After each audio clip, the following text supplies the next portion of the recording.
Senhoras, senhores, meus queridos irmãos espíritas, amigos jovens, que Deus nos guarde e nos mantenha em sua paz.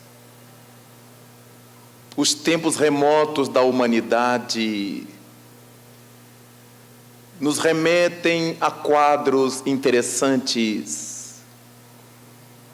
Quando nos damos conta agora, na atualidade, do quanto temos valorizado a ciência, as falas dos cientistas, as conquistas formidáveis destes tempos.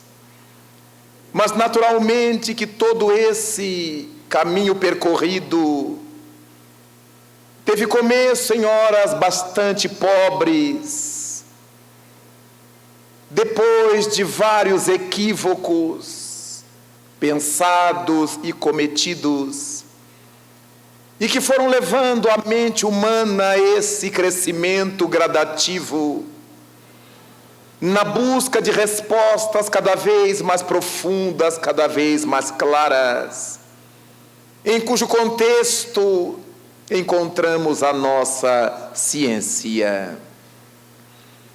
Ainda pelos idos da Idade Média, e anos depois de ela se haver findado, acompanhávamos os indivíduos, trabalhadores da ciência, engolfados numa situação curiosa, a de descobrir as fontes da vida, as raízes da vida. Chegava-se a afirmar na Europa coisas absurdas para a mentalidade científica de hoje. No campo da biologia, o ser humano viveu um período chamado período da geração espontânea. Se desejava saber como é que a vida surgia. E alguns afirmavam que a vida só pode surgir de outros seres vivos. Mas havia uma leva de pensadores na ciência que resolveu dizer o contrário, ou dizer diferente. A vida também pode provir do não vivo. E por causa disso, foram publicados vários livros, com os nomes mais grandiosos da ciência de então, na área biológica. E desse modo, cada qual afirmava aquilo que a sua investigação lhe houvera levado a concluir. Encontramos homens como Lázaro Spallanzani, trabalhando vertiginosamente a cata de respostas para explicar como a vida surgia. Mas, afinal de contas, pensava-se, era tão fácil saber como a vida surgia do não vivo, porque chegou-se a afirmar que se nós juntássemos 6 grãos de trigo e os envolvêssemos numa camisa de homem suada, tinha que ser suada, não se sabe por quê. Dali a alguns dias que eles faziam questão de definir quantos, veríamos sem dificuldades que aqueles grãos de trigo se haviam convertido em ratos. Os grãos de trigo se tornaram ratos. E naturalmente aquilo foi publicado assim. Essa fala era da ciência, da biologia, porque para aqueles homens de então, que apoiavam essa tese desse jeito, ao abrir-se a camisa suada onde estavam os grãos de trigo, Constatava-se que os grãos haviam desaparecido e no lugar deles estavam ratos. Logo, os grãos se converteram em ratos. Bem se vê que era ainda uma percepção acanhada, era um erro de observação, porque se dizia que muitas flores davam origem a bodes, a caprinos. Porque havia árvores frondosas e de galhos caídos sobre o solo, apinhadas de flores na estação primaveril. E alguns investigadores se deram conta de que as flores desapareciam sempre que aparecia um caprino. Eles não se davam conta de que o animal vinha comer as flores. Mas como as flores haviam sumido e no lugar estava um caprino, a flor tinha virado caprino. Dizendo isso hoje parece uma aberração, mas estamos falando de ciência da Idade Média, do século XVI, do século XVII, do século XVIII. Essa história só foi modificar-se no século XIX. Mas ao lado disto, as criaturas viam um pedaço de carne putrificar-se, larvas e larvas que se desenvolviam naquela massa mal cuidada, mal cheirosa, que era o pedaço de carne. Era fácil admitir que a carne se convertia em larvas, porque as pessoas não tinham noção do mundo infinitamente pequeno, do mundo microscópico. E dessa forma, era mais fácil admitir, ou era lógico admitir, todas essas coisas. Em 1849, já no século XIX, quando uma empresa francesa que lidava com o bicho da seda e outros animais para a produção industrial, estava numa situação calamitosa, desejando descobrir por que é que determinados dos seus produtos apodreciam de uma hora para outra, ou dentro de poucos dias, sem que houvesse qualquer explicação para isto. E foram chamar um notável homem de ciência. Era um homem da bioquímica, que se chamava Louis Pasteur. E Louis Pasteur, diante de todas as queixas que os empresários lhe fizeram, com a sua sabedoria, com a sua lucidez, foi observando os passos que levavam àquele processo de degeneração das coisas. Mandou preparar alguns tubos de ensaio, alguns vasos que tinham formas de retortas com pescoço de ganso ou de cisne, como dizem alguns. Colocava substâncias nutrientes no fundo desse recipiente e percebia que as moscas tentavam penetrar aquele ambiente. Onde elas penetravam, dali a pouco tempo, os caldos orgânicos, caldos de carne, estavam putrefeitos. Mas em outros tubos, com o mesmo produto, ele colocava uma tela na abertura do pescoço de cisne. Quando as moscas chegavam ali, não podiam adentrar, logo não podiam depositar seus ovos, e aquele conteúdo continuava inerte.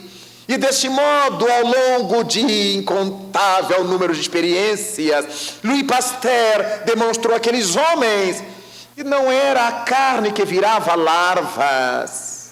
Demonstrou aos outros pensadores da biologia que não eram os grãos de trigo que se tornavam ratos, nem as flores caprinos. A putrefação dos materiais se devia ao fato de que um ser vivo havia depositado sobre eles os seus ovos, que ninguém conseguia ver, eram invisíveis. E deste modo, por não conseguirem ver, atribuíam o fenômeno àquilo que era visível. Louis Pasteur demonstrou aos empresários como poderiam fazer para evitar que os seus produtos se putrefizessem. E dessa maneira surgiu uma técnica industrial baseada no aquecimento dos produtos até uma dada temperatura e o seu esfriamento imediato para matar todo e qualquer tipo de bactérias. Pasteur descobriu que aquela putrefação era provocada por bactérias. E surgiu a bacteriologia no mundo.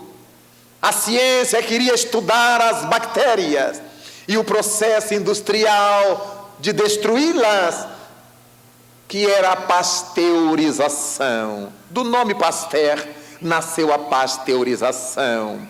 E deste modo, a humanidade passou a debruçar-se agora sobre as descobertas de Pasteur, quando desde algum tempo na Holanda, o notável holandês Leeuwenhoek houvera trabalhado uma lente pouco a pouco e a houvera transformado num microscópio. Uma lente que, acoplada a outra lente, podia permitir-lhe ver animais, seres vivos, que não podiam ser vistos a olho nu.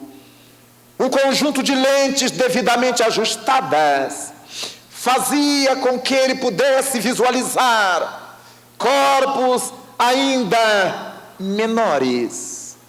E deste modo surgiram os microscópios, desde o rudimentar, o microscópio simples, que era a lupa que nós conhecemos até hoje, que toda criança brinca, ao microscópio eletrônico, analítico, os microscópios mais variados, com capacidades mais grandiosas de aumentar milhares e milhares de vezes. Um corpo microscópio que esteja diante de nós, graças ao trabalho de Leeuwenhoek, e que agora Louis Pasteur dele se utilizava para mostrar àqueles empresários os seres que estavam provocando tanto prejuízo. Eram animálculos, eram seres invisíveis aos olhos comuns das criaturas. A partir daí, o mundo cresceu, passando a enxergar os organismos microscópicos. Passamos a classificá-los de corpos microscópicos, organismos microscópicos ou micro-organismos, porque eram medidos em micra, unidade de medida muitíssimo pequenas. E o mundo devassa o mundo microscópico, e agora são poucos os bacilos, as bactérias desconhecidas do homem, desconhecidas da ciência. E dessa forma, o mundo científico começou a se interessar por essa instituição subatômica, por esses corpos subatômicos. E na área da física, do átomo que seria o indivisível, descobrimos que o átomo não era indivisível. Átomo quer dizer isto, indivisível. Mas quando Rutherford, Niels Bohr se deram conta de que um átomo já é composto basicamente de um próton e de um elétron, como o átomo de hidrogênio, o primeiro elemento da tabela periódica de Mendeleev, então já é complexo. Esse conjunto já é complexo. Tem um núcleo protônico e um satélite eletrônico.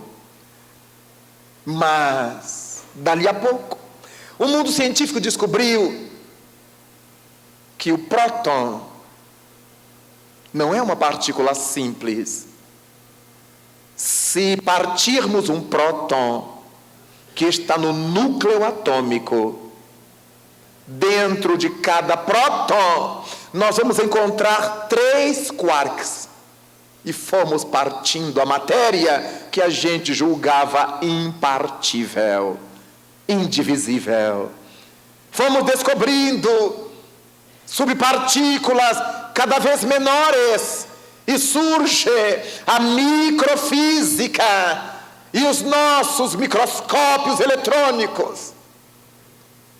E os nossos poderes de observação, cada vez mais finos e profundos, nos vão dando conta deste mundo que antes ninguém tinha ideia, antes ninguém enxergava. Porque quando Leucipo, quando Demócrito falaram na velha Grécia a respeito do átomo, eles eram poetas. É como se eles estivessem viajando, como diríamos hoje, na sua imaginação. A menor porção da matéria é o átomo. Há que ser o indivisível.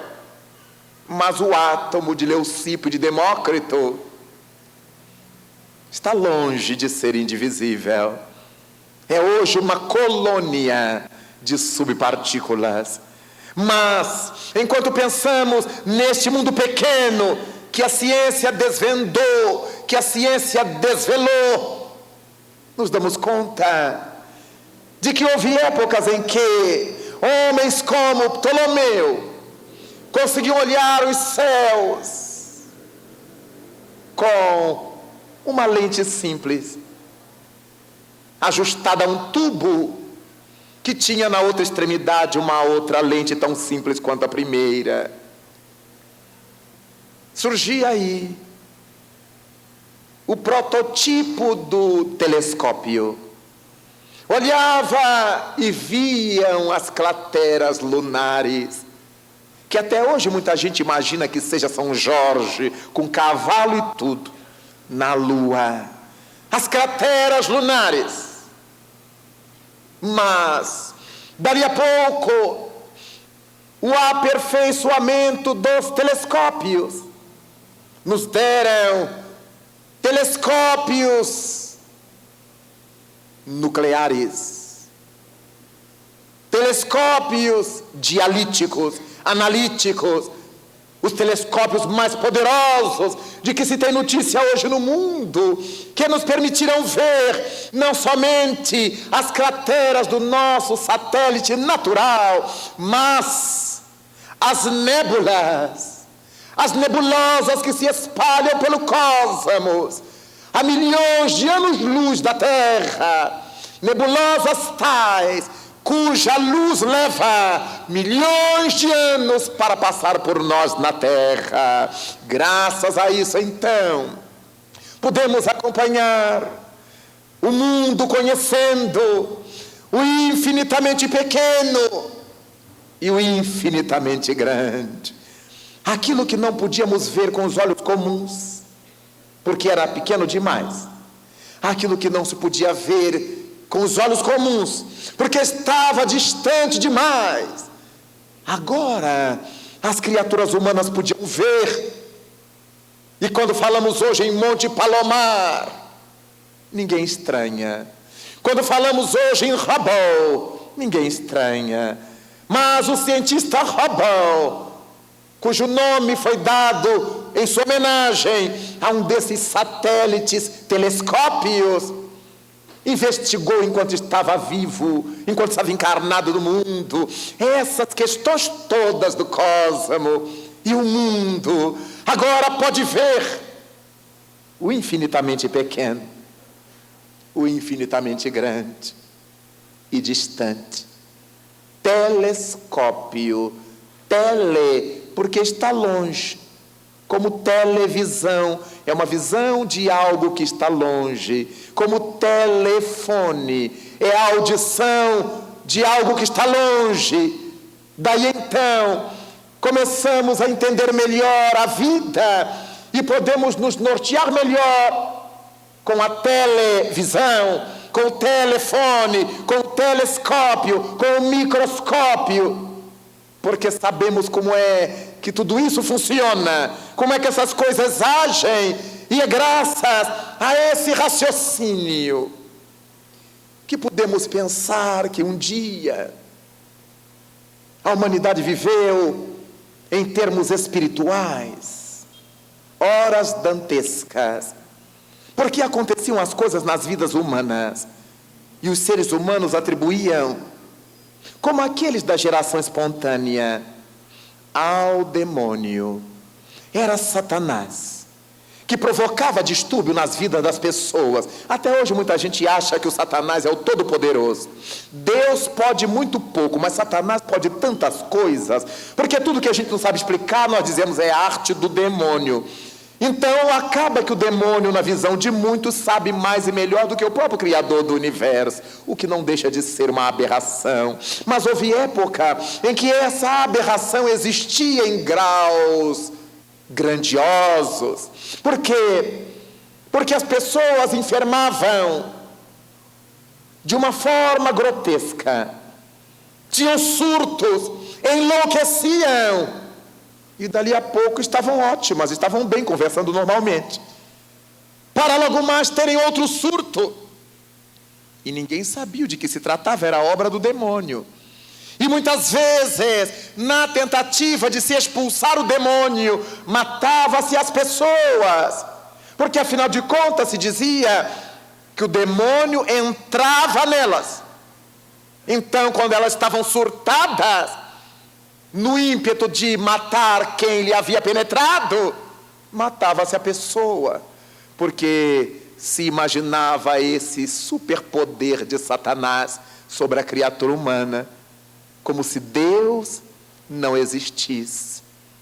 Até que começamos a perceber que essas criaturas que sofriam esses surtos, elas tinham peculiaridades curiosíssimas.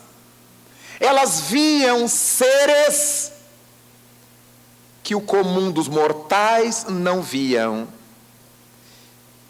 Elas ouviam seres, vozes, que o comum dos mortais não logravam escutar. Elas tinham sensações que eram inexpressivas para muitos que nunca as haviam tido. E esses indivíduos eram chamados de bruxos, de magos, de feiticeiros, e eram apenas médiuns. A mediunidade não era um fenômeno que começava a alcançar a criatura humana na Idade Média. Não era um fenômeno que envolvia a humanidade apenas porque alguém estava olhando. Não. A mediunidade era uma peculiaridade da criatura humana. Toda e qualquer criatura humana é passível dessa faculdade, ainda que não saiba, ainda que não creia. Todas as criaturas humanas são dotadas dessa percepção, que muita gente se apavora só em imaginar. Aquela sensação que se tem em dados momentos, de que tem alguém ao nosso lado, mas a gente está sozinho em casa. E aí junta-se a percepção com o medo. Um lado nosso apenas se arrepia, o alto da cabeça se arrepia, uma parte do corpo, sentimos calafrios, ouvimos vozes dentro da cabeça, lateja-nos a audição, o ouvido espoca, como se estivéssemos descendo ou subindo uma serra, e as pessoas se apavoram e quase sempre procurarão as autoridades médicas. Você ouve vozes, você vê gente que já morreu, gente que não existe, então você é esquizofrênico. E aí começam as tarjas pretas a funcionar. Mas em verdade,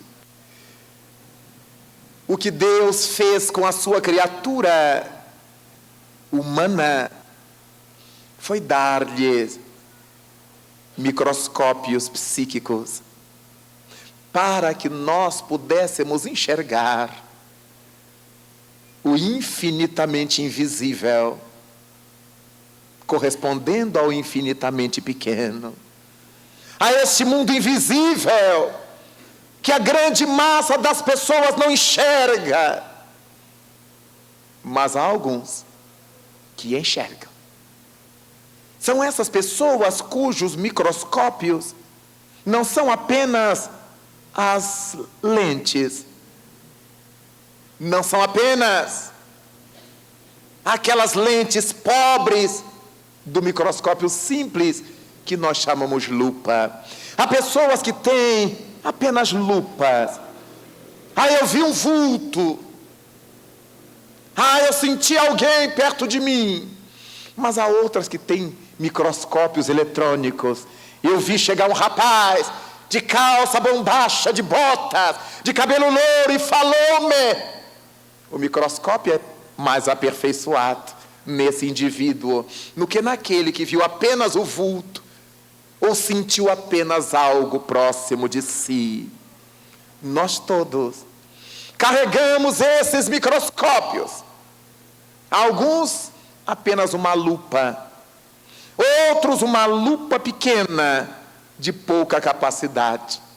Mas há aqueles que tenham microscópios eletrônicos, analíticos, de alto poder de resolução.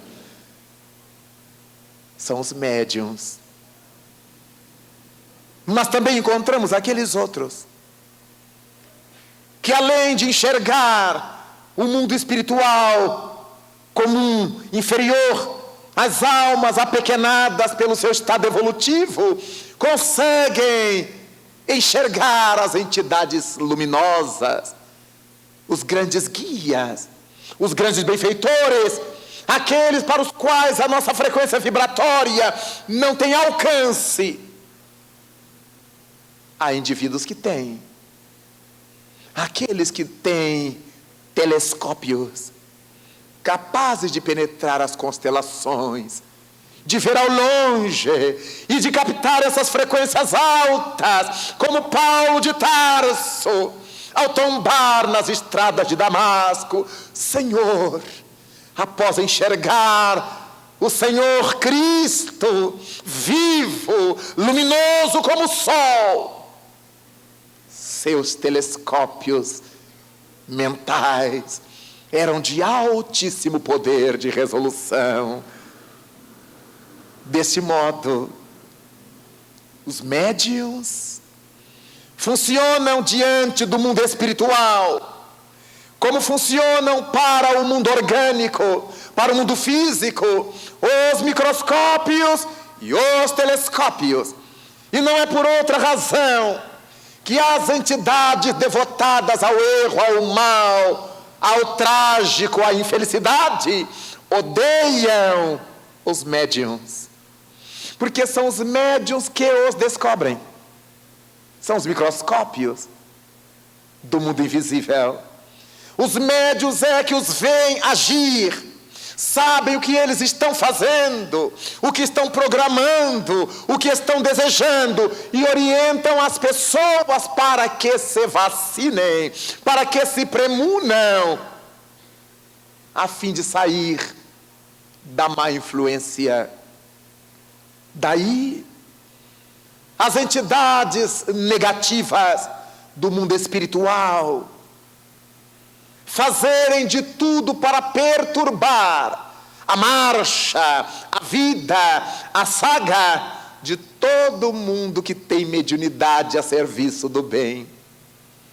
Porque, afinal de contas, quanto mais médiuns se devotarem ao bem, mais vulneráveis serão as artimanhas das sombras, mais frágeis serão seus poderes, porque onde estiver um médium, com seu microscópio mental, com seu microscópio psíquico, vê-los ou vê-losão, e certamente acusarão as suas trampas, o que é que eles estão fazendo. E é assim que agem os médiuns. Procure ler, estudar, sair do vício, porque você está sendo explorado por entidades espirituais negativas, que querem levá-lo ao vício, à bancarrota, para que você perca a oportunidade da reencarnação. São esses os diálogos que os médiuns equilibrados costumam ter com as pessoas que os buscam. E essas entidades que estavam devotadas a destruir, a destroçar, a perturbar, ficam desesperadas com esses médiuns. Daí, os médiuns não podem ser benquistos pelas entidades do mal, mas nem Jesus o foi. Que temos nós contigo, Jesus de Nazaré? Disse-lhe a entidade atormentada pela voz de uma mulher enlouquecida na sinagoga de Cafarnaum. Deixa-nos em paz, disse a voz que representava a legião, através daquele homem que se levantou do túmulo na cidade de Gerasa ou de Gadara, nas montanhas gregas. Deixa-nos em paz, sai deste homem. Quem tu és? Somos legião. Por que legião? Porque somos muitos o que exploramos este homem. Em nome do meu Pai, legião, sai dele. É esse o trabalho dos médiuns, o que Jesus ensinou: identificar a sombra e colocar luz no seu lugar. Mas quando nós conhecemos a doutrina veneranda dos espíritos, a mediunidade ganha um status de ferramenta de trabalho. Não se prestará jamais ao envaidecimento humano, mas sim à responsabilidade humana. As pessoas, quando ignoram a doutrina espírita e têm a notícia de que são portadoras de mediunidade, cá entre nós, não é novidade nenhuma. Não se deixe enganar por nenhum espertalhão que chegam para vocês e digam: você é médium, hein? Ninguém se apavore, ninguém se anime, porque todo mundo sabe que é.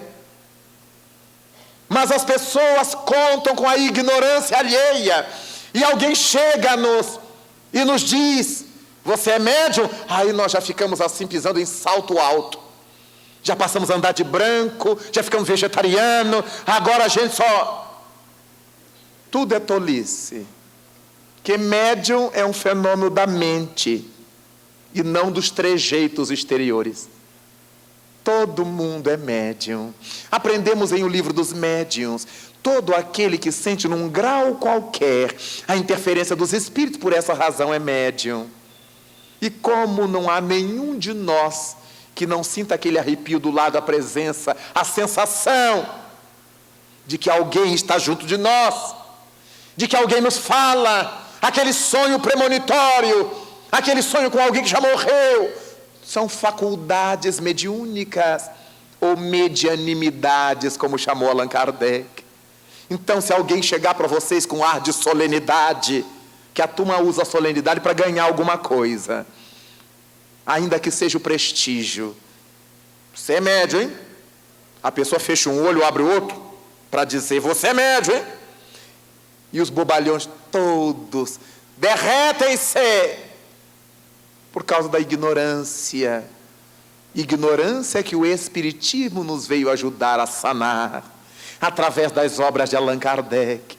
Estudá-las, lê-las, para que nós saibamos o que é a mediunidade, Como é que agem os espíritos, os tipos de espíritos, conforme nós encontramos em O Livro dos Espíritos, a partir da pergunta 96 e outras, as classes e categorias dos espíritos. De quais espíritos deveremos desejar aproximar? De quais espíritos deveremos desejar nos afastar? Mas como nos aproximarmos dos bons? Como nos afastarmos dos negativos?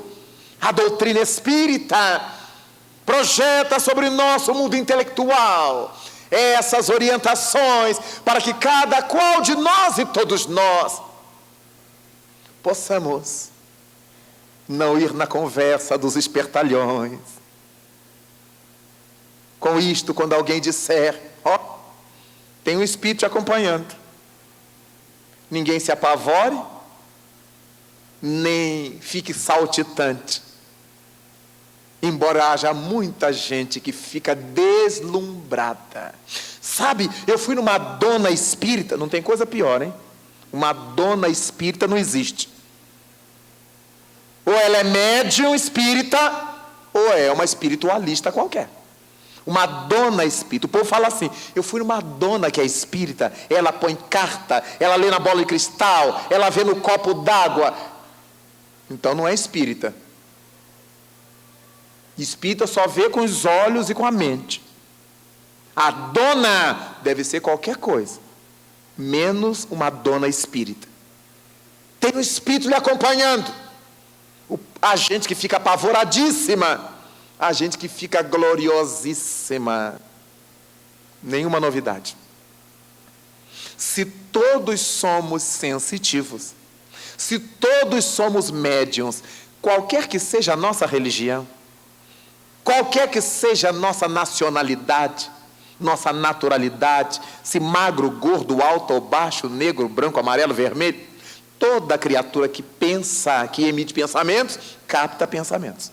Por causa disso, todos somos médiuns, e por causa disso também carregamos junto de nós uma esteira de entidades espirituais, nossos amigos familiares, nosso anjo guardião, aqueles que ficam torcendo para a gente tombar, nossos adversários, nossos inimigos.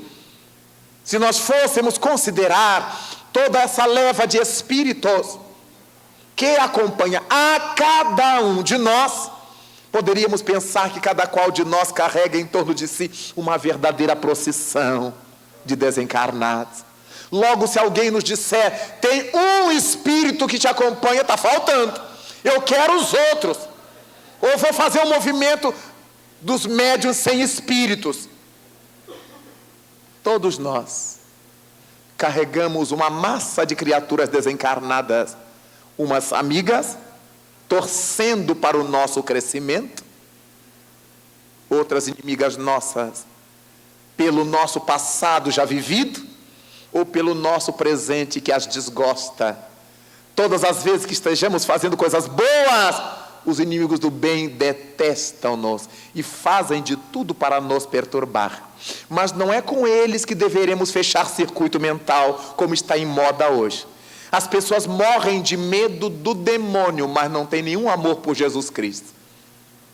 Morrem de medo de Satanás, vivem buscando recursos para se defender de Satanás, mas nenhum recurso para se aproximar de Jesus, porque não faz o bem, porque não se aprimora, porque não quer crescer. Então a doutrina espírita nos chama para fazer valer o nosso conhecimento. Lembremos-nos de Paulo de Tarso ao dizer que estamos cercados por uma nuvem de testemunhas. Não é coisa nova. Paulo já detectava isto. E todos nós, espiritistas ou não, quer acreditemos nisso ou não, estamos cercados por nuvens de testemunhas, que testemunham nossas coisas boas, que testemunham nossas coisas negativas. Testemunhas que querem nos impulsionar para cima, testemunhas que querem nos empurrar para baixo.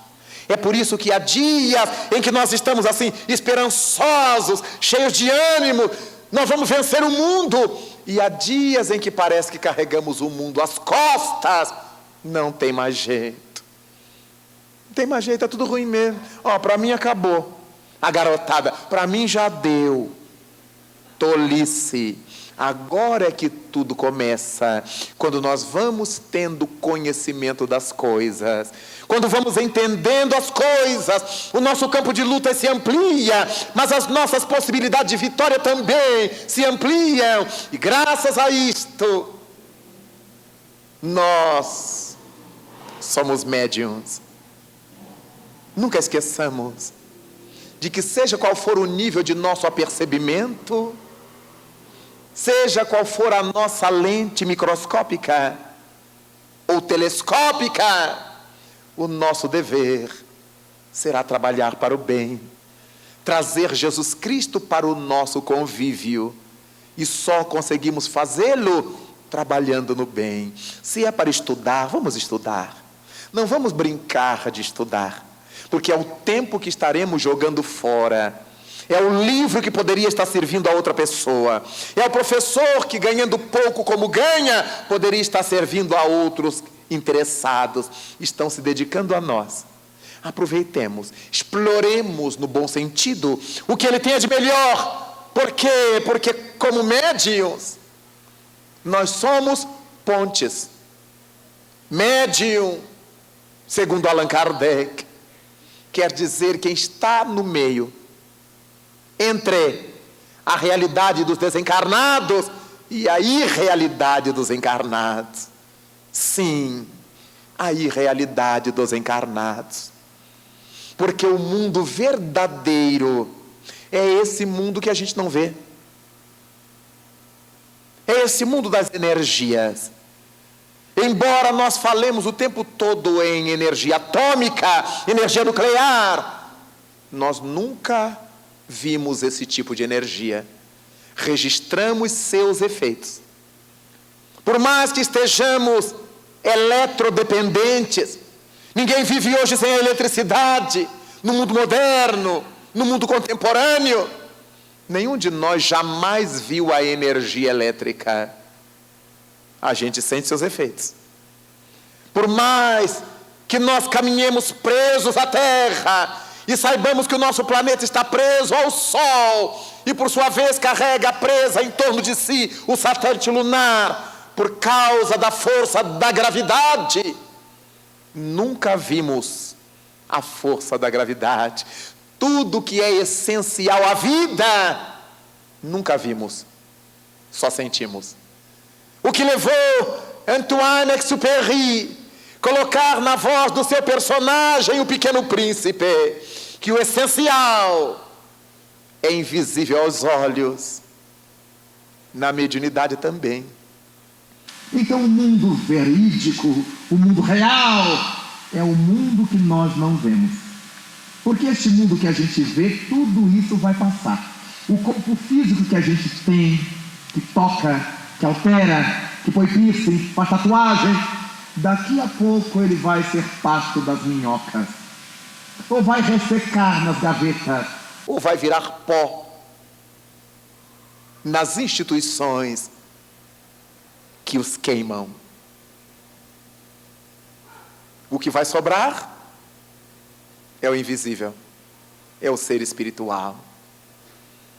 A nossa casa, por melhor que seja, o tempo irá derrubando as paredes, fragilizando os alicerces.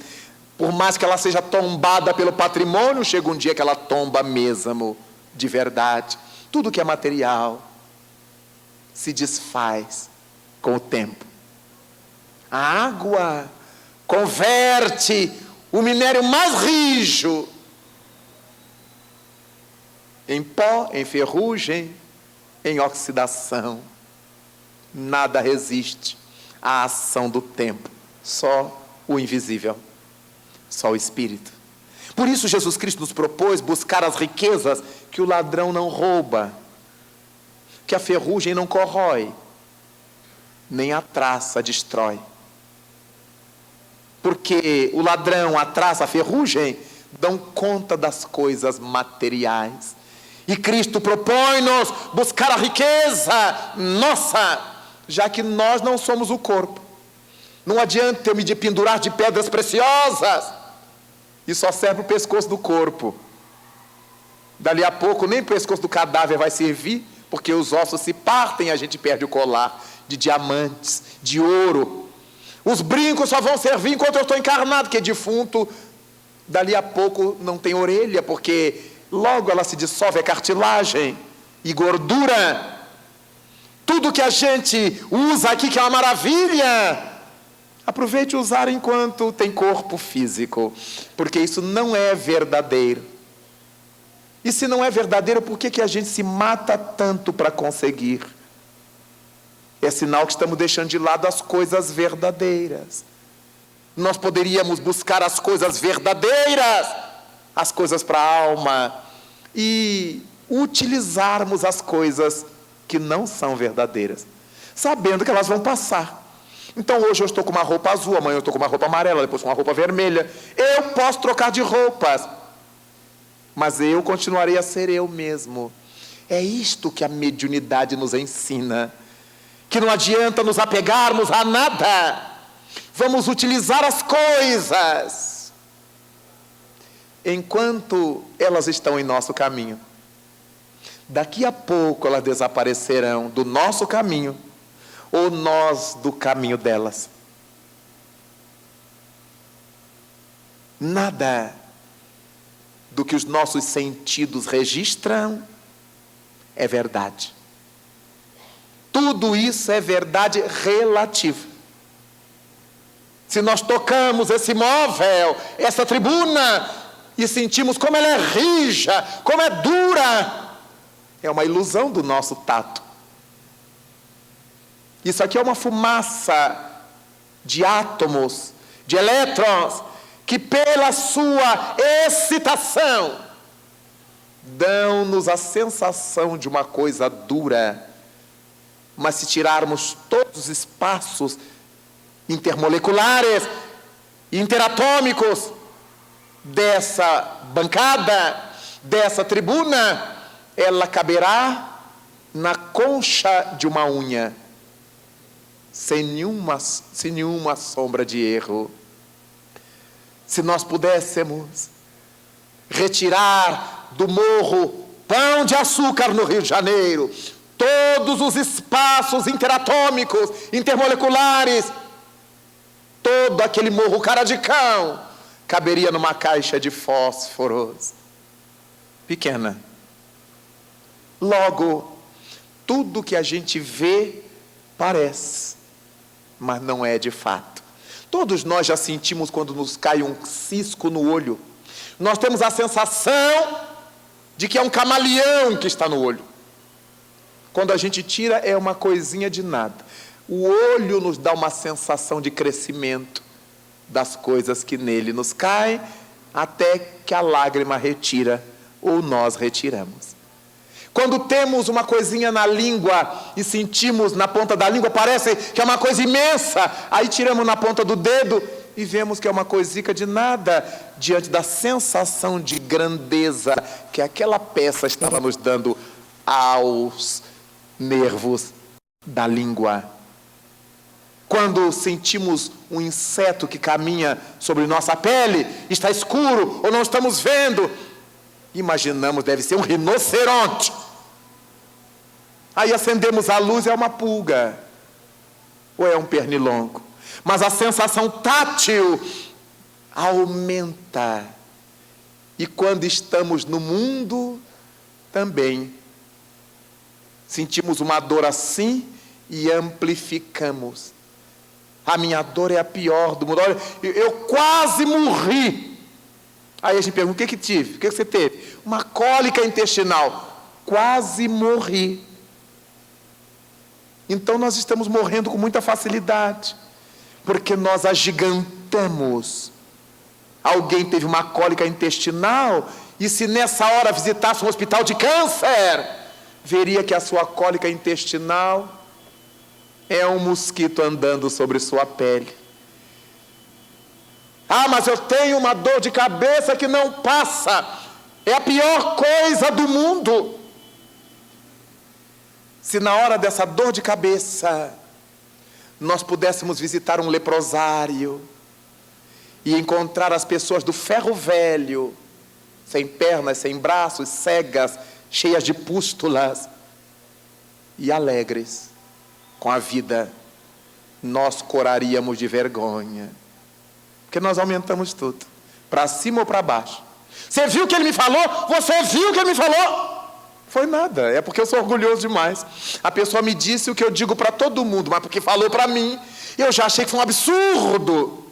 Quem conta um conto sempre aumenta um ponto, diz o ditado popular. E se a pessoa tiver uma sensação espiritual deste tamanho, ela já faz um carnaval. O espírito está passando lá na autoestrada.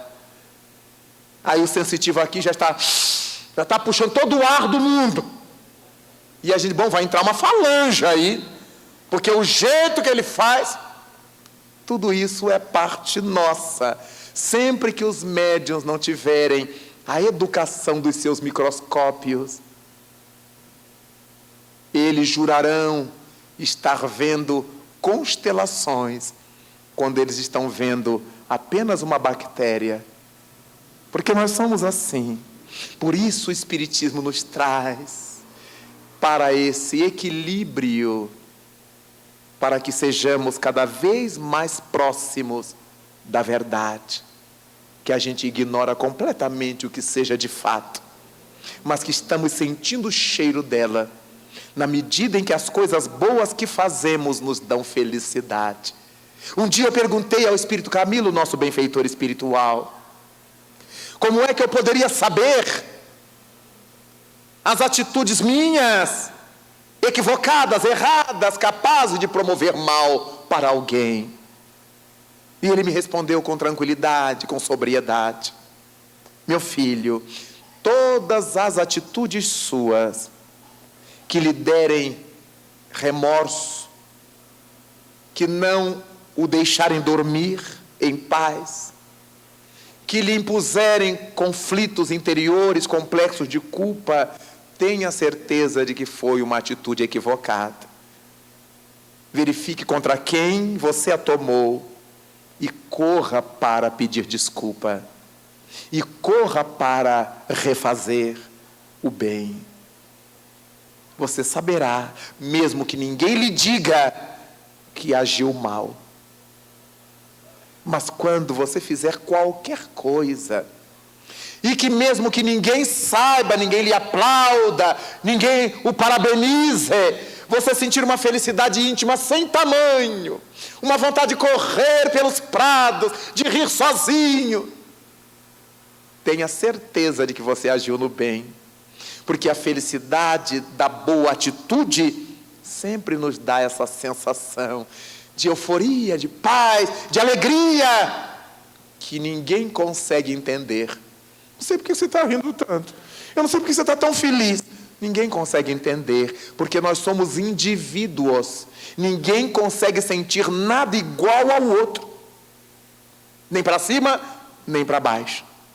Por isto, a mediunidade nos convida a um trabalho de educação, de disciplina, para que nos aproximemos sempre das estrelas, que as possamos captar com nossos telescópios psíquicos e nos afastemos sempre cada vez mais do erro, do mal, do equívoco, aprimorando nossa captação com os microscópios psíquicos que carregamos em nós.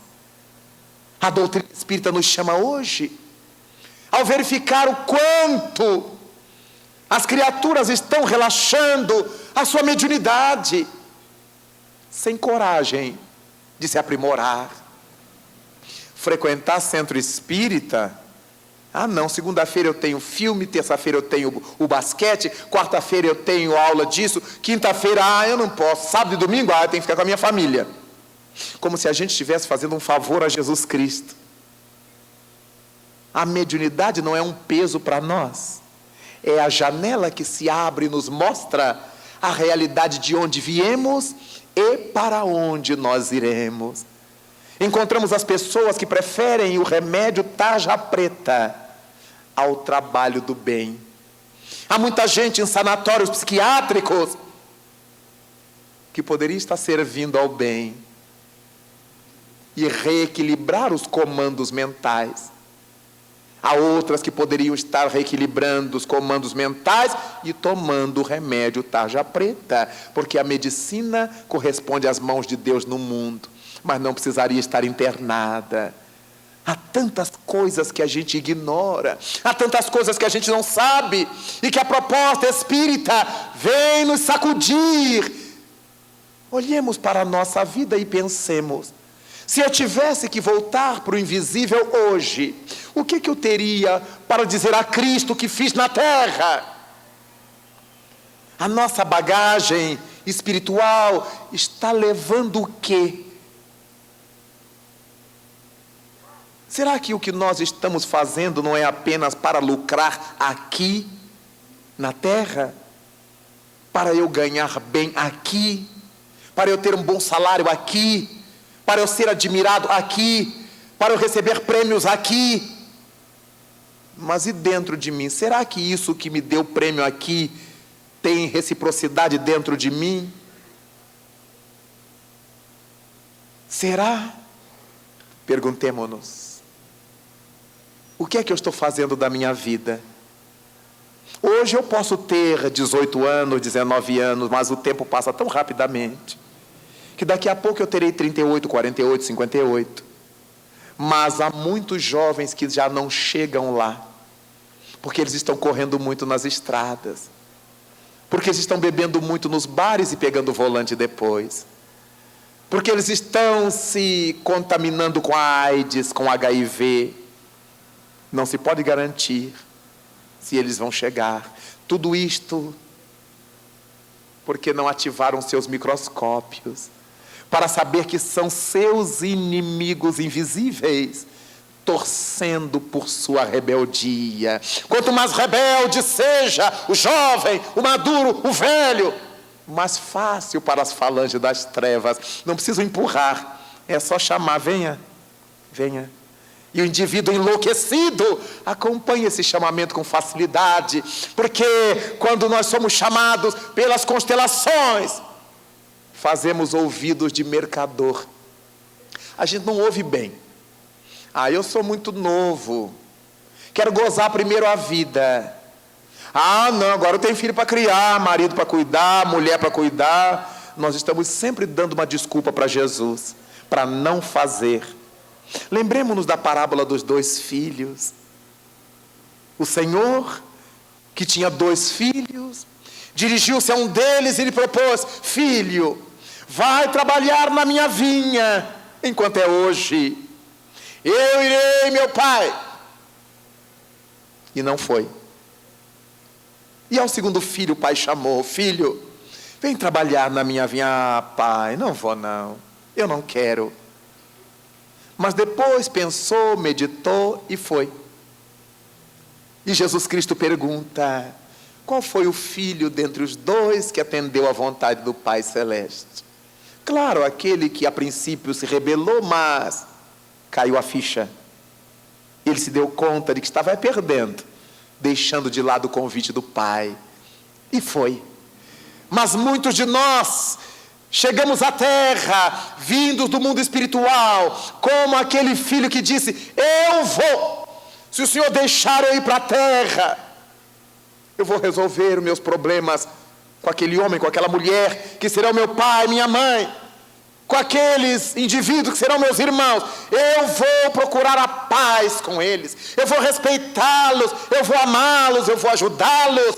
Mas quando a gente chega aqui, é um tal de lazer para lá, é um tal de prazer para cá, que nós esquecemos que não estamos na terra numa estação de esquis.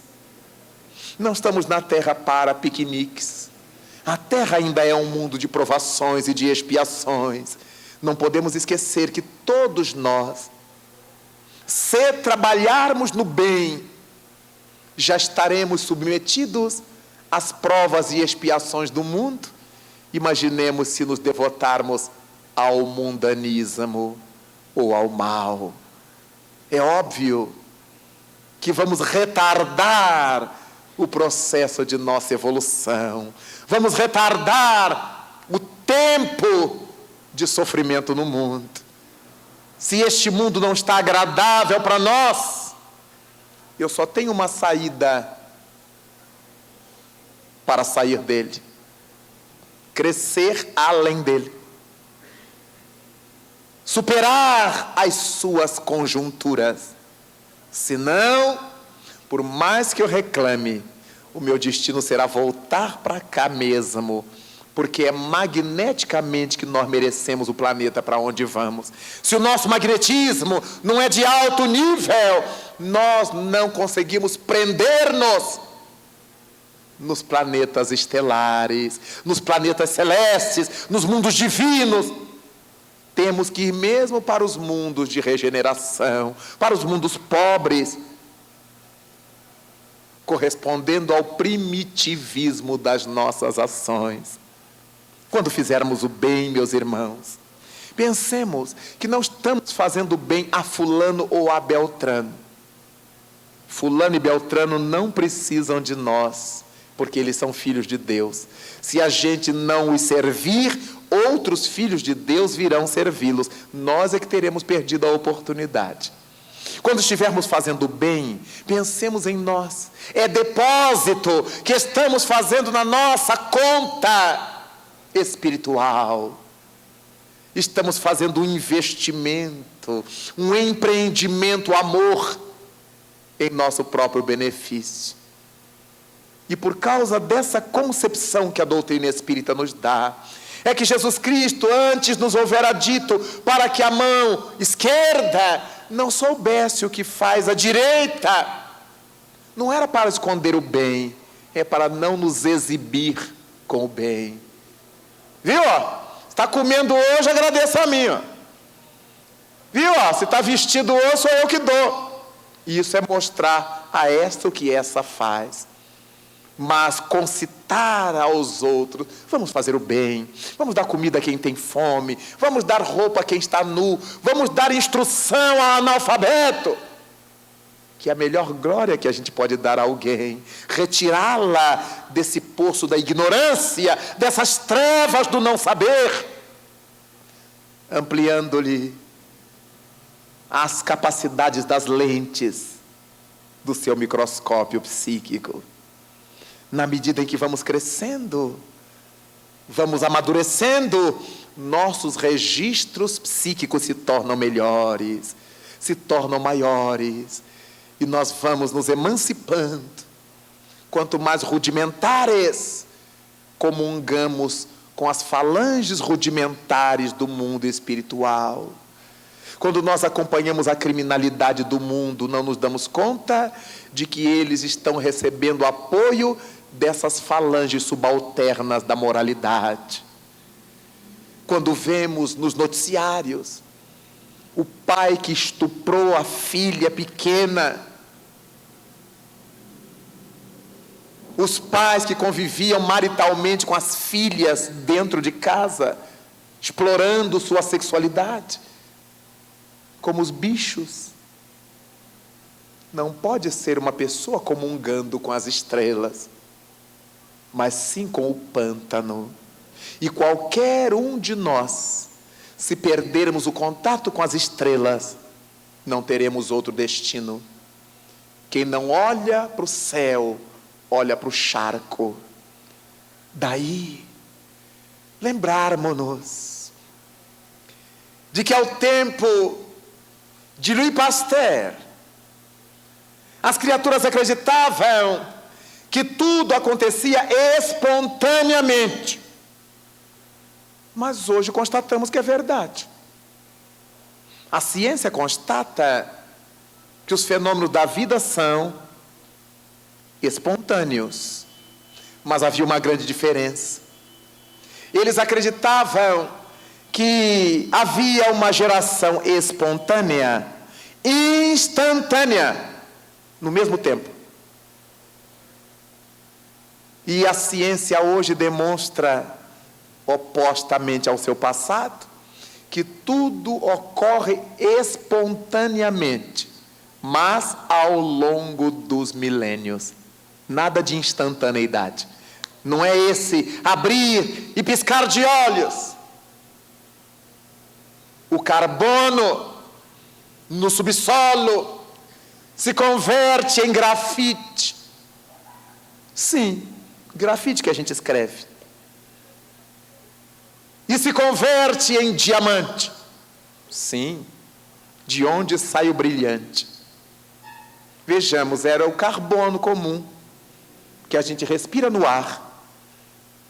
Num momento, ao longo dos milênios, ele se converteu numa substância que nos permite escrever, tirar tinta, e dali mais outros milhares de anos, ele se converte numa joia de raríssimo valor. Espontaneamente, mas não instantaneamente. Ao longo dos milênios, o chumbo se converte em ouro. Ao longo dos milênios, espontaneamente, mas não instantaneamente. Não é de uma hora para outra.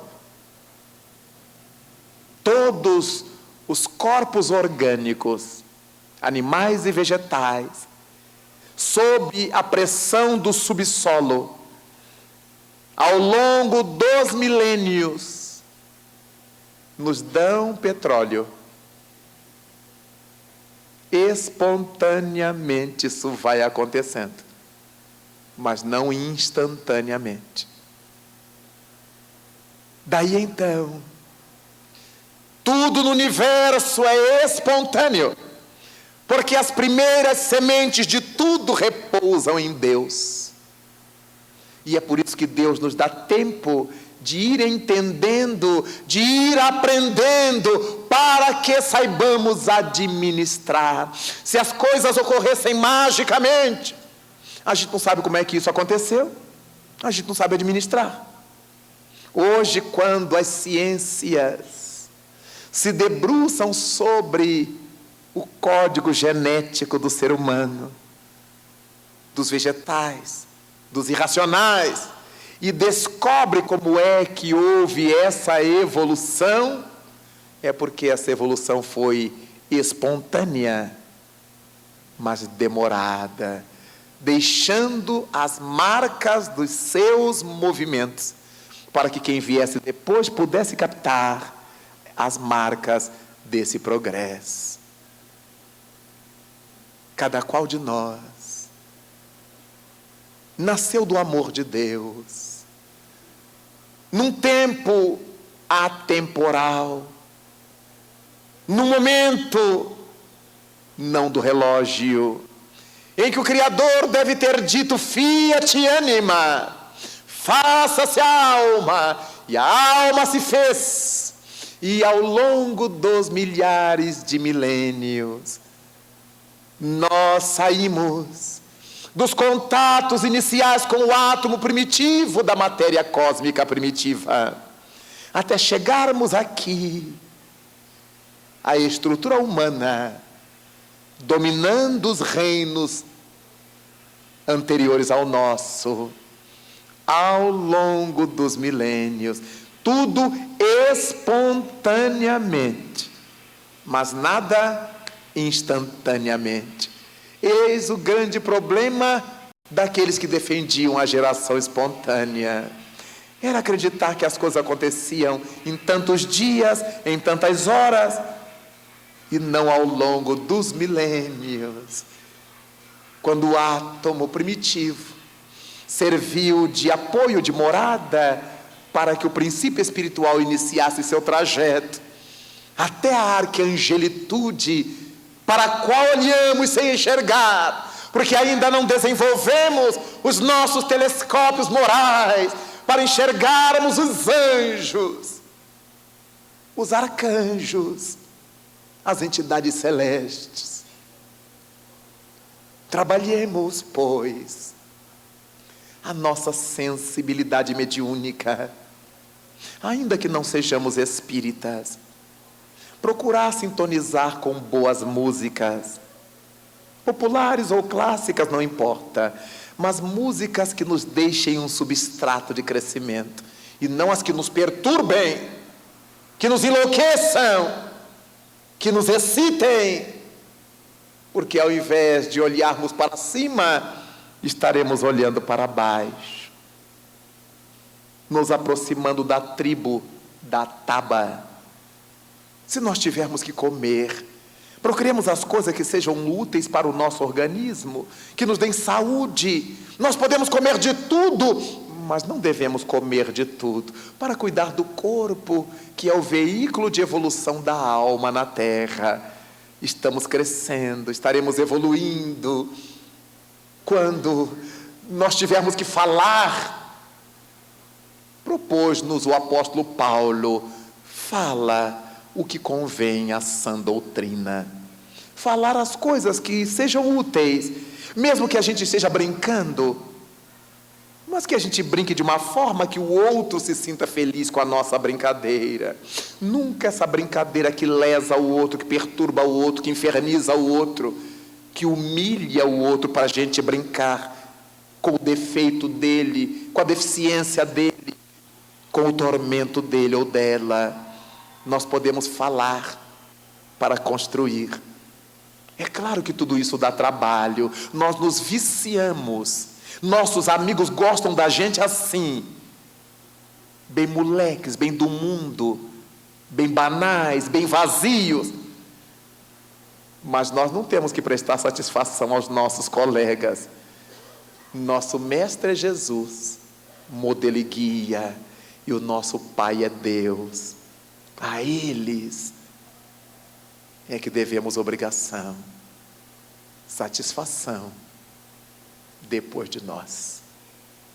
Daí, tudo que ocorre conosco no capítulo da evolução é espontaneamente construído por nós, pouco a pouco, por isso não pode ser instantâneo. Estamos há milênios crescendo, crescendo, crescendo. Já conseguimos olhar algumas estrelas, mas como nos mostraram os telescópios, há nebulosas, há distâncias imensas, infinitas, que nós não conseguimos ainda detectar. Queridos irmãos, como é importante saber que a vida se move nos nossos pés. Cada qual de nós, se quiser ficar como está, tem todo o direito, mas não pode reclamar. Mas quem está insatisfeito com o seu próprio status, trabalhemos para crescer em todas as áreas, em todos os sentidos. Agora que nos aproximamos de um ano novo, curioso, quanto mais os anos vão ficando velhos, nós chamamos de ano novo. É porque é uma nova oportunidade que teremos. É Deus nos dando um novo tempo, para que a gente psicologicamente se dê conta de que tem mais um crédito, mais 365 dias, para que nós possamos rever como estão nossos padrões internos, nossos parâmetros, falar o que convenha à sã doutrina, educar os ouvidos para não sermos maledicentes a partir da audição má, trabalharmos para crescer e não para destruir a saúde, ganhar dinheiro para viver bem, confortavelmente, não para dominar consciência, para comprar caracteres. Tudo me é lícito, ensinou o apóstolo Paulo, mas nem tudo me convém. Chegamos a um ponto, meus irmãos, que já estamos no 3º milênio da era cristã. E o que é que modificamos nós, que vivíamos correndo atrás do 3º milênio? Já chegamos no 3º milênio. E o que é que temos feito nós para valorizar isto e para sermos felizes? Se há na nossa família alguém com quem a gente esteja de mal, tolice. Vai atrás, faça as pazes, renove-se, dê a si próprio esse presente de ano novo. Mesmo que a outra pessoa não nos aceite, mas teremos feito a nossa parte, estaremos leves para viver melhor. Se existe alguma malquerença no nosso circuito social, desfaçamo-la agora, como presente de Natal a Jesus, porque nós não sabemos até quando estaremos aqui ou o outro. E Jesus Cristo foi quem nos disse: reconcilia-te com o teu adversário enquanto estás a caminho com ele. E se ele morrer antes de nós e não nos perdoar, teremos mais um perturbador naquela procissão atrás de nós. E se nós morrermos e não conseguirmos mais localizá-lo para pedir perdão, enquanto estivermos juntos aqui no caminho terrestre, não guardemos inimizades na alma. Temos todo o direito de discordar, de não gostar, de nos indispor, mas não de carregar esse lixo na alma, porque precisamos ativar os nossos microscópios para percebermos a quem estamos servindo, e os nossos telescópios para termos o gozo de crescer na busca das constelações. Cada qual de nós tem os seus, microscópio e telescópio. Resta desenvolver, polir as lentes, calibrar as lentes, para que elas nos mostrem o que todos nós temos capacidade de saber e de ver. Agradecemos a Deus, então, por nos haver aberto os olhos e ter nos dito que todos somos médiuns. Aqueles dias que a gente amanhece carregando o mundo nas costas, não é o dia da gente brigar com ninguém, é o dia da gente orar mais, vigiar-se mais, porque eu não estou bem. Com que indivíduos espirituais eu me relacionei durante meu sono? Que eu trouxe isso do sono. Eu trouxe isso dessa vivência desprendido do corpo. Se eu amanheci ruim, eu não tive um bom relacionamento no desdobramento, no meu sono, no meu sonho. Mas há dias em que a gente amanhece adivinhando o periquito verde, nós estamos contentes, felizes, e desculpamos tudo, desculpamos todos, tomamos café amargo e achamos uma maravilha. É claro que tivemos bons contatos durante o sono. Almas queridas nos felicitaram durante o desprendimento. Mas quem é que define isto? Se eu vou encontrar com os bons ou com os maus? Cada um de nós. Não nos atiremos ao leito para dormir sem antes dirigir o pensamento às alturas, agradecendo a Deus pelo dia vivido e pedindo-lhe bênçãos para a noite que vamos viver fora do corpo.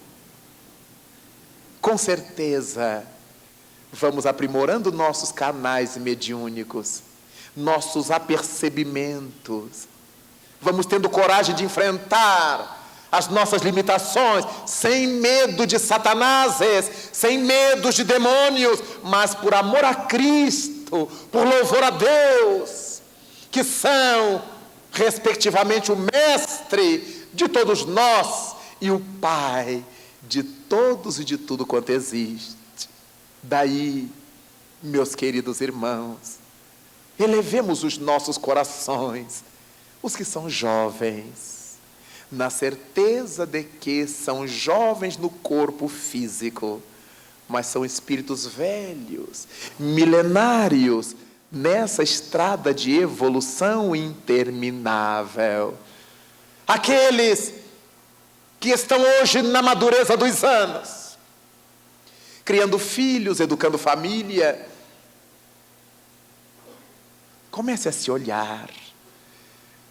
O que é que eu produzi a mais? Será que eu fui servo infiel, como diz o evangelista Lucas, por ter cumprido apenas o meu dever, sem ter feito nada além? Perguntemo-nos. Aqueles que são idosos, que já estão na última fase do corpo físico, no dealbar de tempos novos no além. Avaliem-se. O que é que eu deixei semeado na terra? O que é que me aguarda? O que é que eu vou colher nesta estrada em que todos nós estamos? Vale a pena cada qual fazer seu exame de consciência, aproveitando para dar balanço num ano que se finda, em outro que vai começar. Tudo isto para darmos um presente a Cristo na noite de Natal. E quando abrirmos a alma para essas luzes, para essas bênçãos, quando acionarmos nossos telescópios para enxergar a estrela de Belém, que deverá espocar em nossa intimidade, reluzir em nosso íntimo, agradeceremos pela vida na terra, por tudo quanto estamos aprendendo, pelas nossas lutas, pelas nossas dificuldades, mas procuraremos Jesus, seja na igreja, no centro espírita, no terreiro, na sinagoga, na mesquita, seja onde for, mas eu procurarei a Jesus, esse sol de primeira grandeza, para agradecer-lhe por todas as bênçãos de nossas vidas. Com o meu microscópio devidamente ajustado, com o meu telescópio devidamente arrumado, eu poderei sentir a fragrância de Jesus dentro de mim. E apaixonado por este mestre amado, nós todos nos daremos as mãos e lhe diremos: louvado sejas, Senhor, na glória do lar celeste, pelos bens que nos trouxeste no evangelho da nossa redenção, na tarefa renovada que o teu olhar nos consente. Hoje, de espíritos reverentes, nós rogamos pelo teu amor. Pobres cegos, que há milênios estamos fugindo à luz a qual nos elevas, hoje, porém, a nossa oração rompe as trevas. Escuta-nos, Senhor, e se possível vem retificar o nosso passo, a fim de que trilhemos a estrada corrigida, vem sustentar nossa lida, nossa vida, na fonte inesgotável do eterno bem. Dá-nos, Jesus, tua bênção, bênção que nos conforta, bênção que nos levanta, para que a tua doutrina santa, esse imbatível consolador, vibre pura, viva dentro de nós. Faze, Senhor, com que nós todos nessa caminhada incessante, a cada dia, em todo instante, possamos ouvir tua voz. Ampara a nossa esperança, socorre a nossa pobreza e liberta a nossa alma ainda presa de tanto erro nessa multissecular imperfeição. Mestre excelente de toda a verdade, hoje, amanhã e sempre, em toda parte, ensina-nos a guardar-te com unção, a louvar-te com devoção, na intimidade singela, mas em verdade sincera, do nosso próprio coração. Muito obrigado, Senhor, Senhor de nossas vidas. Muito obrigado, Pai amado. Muito obrigado, meus irmãos.